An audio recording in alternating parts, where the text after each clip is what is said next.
Hello दोस्तों, नमस्कार। स्वागत है आप सभी का उत्तर प्रदेश पीसीएस 2022 की टेस्ट सीरीज श्रृंखला में। यह है टेस्ट नंबर 4, जिसमें आज हम लोग बौद्ध धर्म से संबंधित प्रश्नों को सॉल्व करेंगे। तो चलिए शुरू करते हैं। पहला प्रश्न दिया है, बौद्ध संघ में भिक्षुणी के रूप में स्त्रियों के प्रवेश की अनुमति बुद्ध द्वारा दी गई थी। ऑप्शन दिया है श्रावस्ती में, वैशाली में, राजगृह में या कुशीनगर में। इसका सही उत्तर हो जाएगा वैशाली में।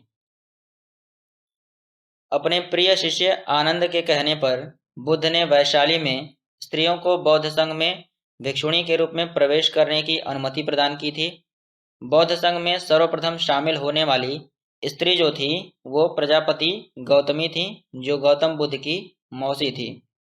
आगे देखेंगे, निम्न में से किस बौद्ध साहित्य में महात्मा बुद्ध के नैतिक एवं सिद्धांत संबंधित प्रवचन संकलित हैं। ऑप्शन दिया है विनय पिटक, जातक कथाएं, अभिधम पिटक या सुत्त पिटक। तो इसका सही उत्तर हो जाएगा सुत्त पिटक। आगे देखेंगे, सुत्त पिटक में महात्मा बुद्ध के नैतिक एवं सिद्धांत संबंधित प्रवचन संकलित हैं, अर्थात इसमें बौद्ध धर्म के सिद्धांत एवं उपदेश संग्रह हैं। जबकि विनय पिटक में संघ संबंधी नियम तथा दैनिक जीवन संबंधी आचार विचारों, विधि निषेधों आदि का संग्रह है। जातक कथाओं में बुद्ध के पूर्व जन्म की कहानियां संग्रहित हैं। आगे देखेंगे, सर्वप्रथम स्तूप शब्द कहाँ मिलता है। ऑप्शन दिया है ऋग्वेद, जातक कथा, अर्थशास्त्र या इनमें से कोई नहीं। इसका सही उत्तर हो जाएगा ऋग्वेद। आगे देखेंगे, सर्वप्रथम स्तूप शब्द का वर्णन ऋग्वेद में प्राप्त होता है। इसके अतिरिक्त अथर्ववेद, वाजसनेयी संहिता, तैत्तिरीय ब्राह्मण संहिता, पंचविंश ब्राह्मण आदि ग्रंथों से स्तूप के संबंध में जानकारी मिलती है। स्तूप का शाब्दिक अर्थ है किसी वस्तु का ढेर। आगे देखेंगे, सर एडविन अर्नाल्ड की पुस्तक द लाइट ऑफ एशिया आधारित है। ऑप्शन दिया है दिव्यावदान पर, ललित विस्तार पर, सुत्त पिटक पर या अभिधम पिटक पर। तो इसका सही उत्तर हो जाएगा ललित विस्तार पर। आगे देखेंगे, सर एडविन अर्नाल्ड की पुस्तक the light of Asia Lalit विस्तार के विषय वस्तु पर आधारित है।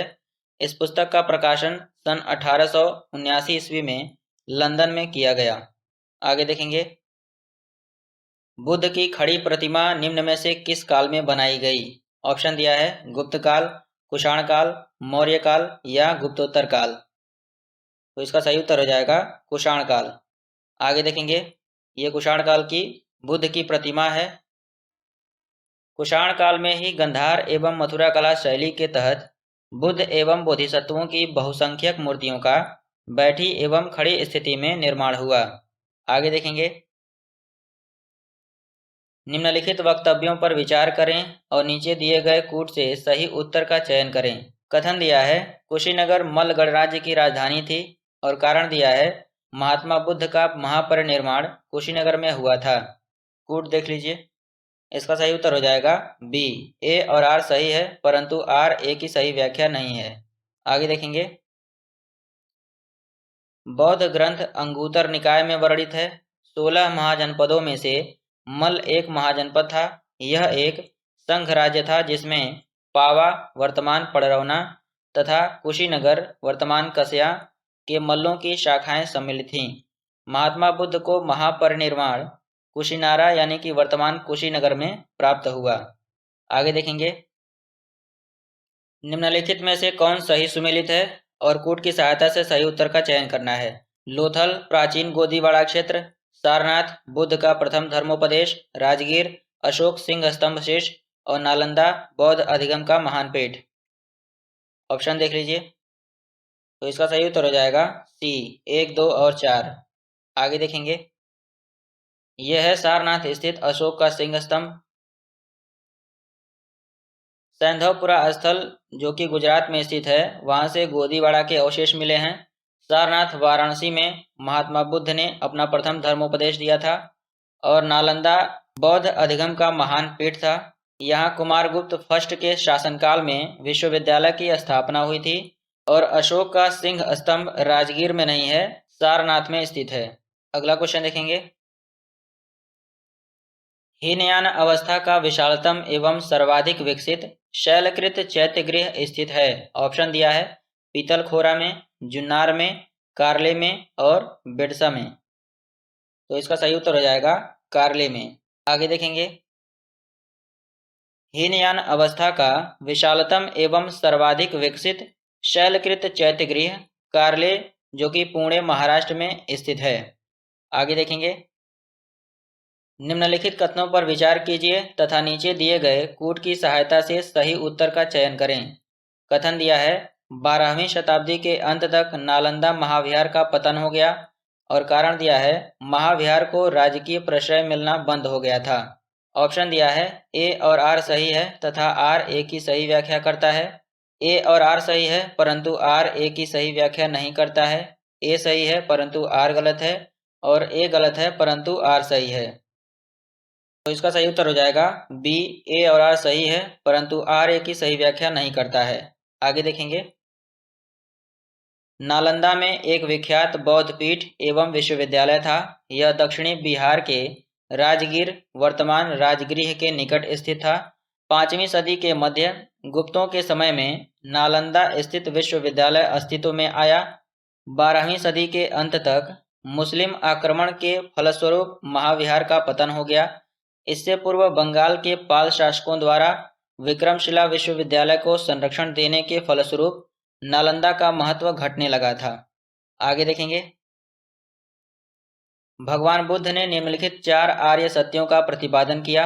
नीचे दिए गए कूट का प्रयोग करके उन्हें सही क्रम में रखना है। तो वो 4 आर्य सत्य दिया है कि दुख है, दुख का निरोध है, दुख निरोध का मार्ग है, दुख का कारण है। इनको सही क्रम में रखना है। ऑप्शन देख लीजिए। इसका सही उत्तर हो जाएगा ए डी बी सी। पहले दुख है आएगा, उसके बाद दुख का कारण है, दुख का निरोध है और दुख निरोध का मार्ग है। आगे देखेंगे।